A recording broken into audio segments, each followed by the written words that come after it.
বন্ধুরা তোমরা সবাই কেমন আছো? আশা করি ভালোই আছো। আমিও খুব ভালোই আছি। দিনটা ছিল শ্রাবণের শেষ সোমবার, আর সেই উপলক্ষে আমরা গিয়েছিলাম বাবার মাথায় জল ঢালতে। আর সেখানেই এই ভিডিও ক্লিপগুলো করে নিয়ে এসেছিলাম, যেগুলো আজকে তোমাদের সঙ্গে শেয়ার করছি। ব্যস্ত থাকার কারণে সেরকমভাবে ভিডিওটা এডিট করতে পারিনি, আজকে করলাম।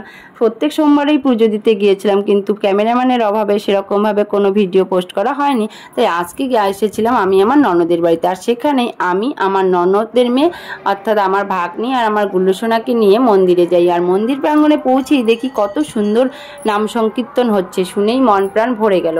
তারপর বলতে বলতেই দেখো আমি মন্দিরে পৌঁছে গেছি, আর মন্দিরে ঘন্টা বাজিয়ে আমি বাবার কাছেও পৌঁছে যাই। ওখানে পৌঁছেও দেখি খুব সুন্দর নিরিবিলি পরিবেশ, বাবা একদম একাই বসে আছে, কোনো ভিড়ভাট্টা কিছু নেই। আমার তো খুব ভালো লাগে, শান্তশিষ্ট পরিবেশ, কোনো ভিড়ভাট্টা কিছু ছিল না। আমি সবসময়ই চাই মন্দিরে গেলে যেন ফাঁকা থাকে একটু, তাহলে আমি বাবার কাছে বসে দুটো কথা বলে পুজো দিতে পারবো মন প্রাণ ভরে। আর সেই রকম মনের ইচ্ছেই আমার আজকে পূরণ হয়ে গেছে। এই এতদিন পুজো দিতে গিয়েছিলাম, কিন্তু একটু ভিড় ছিল, কিন্তু আজকে কিন্তু খুবই ফাঁকা ছিল।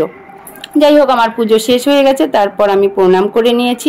প্রণাম করার পরে আমার গুল্লুসোনা আর আমার ভাগ্নি পুজো দিল। ওরা পুজো দেওয়ার পরে আমরা বাইরে নন্দী মহারাজ বসেছিল তার কাছে পৌঁছে যাই। নন্দী মহারাজকে পুজো দিয়ে আমরা আরতি করে নিলাম। আরতি করে নিয়ে আমাদের নন্দী মহারাজকে আমরা আমাদের মনের ইচ্ছে বলে চলে এলাম, কারণ মনের ইচ্ছে তো নন্দী মহারাজকে বলতে হবে, না হলে নন্দী মহারাজ তো আমাদের বার্তাবহক, তিনিই তো আমাদের সব সংবাদ আমাদের ভোলেনাথকে প্রেরণ করে। সেই জন্য আমরা নন্দী মহারাজকে সব কিছু বলে এলাম, যেন আমাদের সব মনের ইচ্ছা খুব তাড়াতাড়ির মধ্যে পূরণ হয়ে যায়। তোমরা কে কে মন্দিরে পুজো দিতে গিয়েছিল আর তোমাদের কেমন হয়েছিল পুজো অবশ্যই জানিও।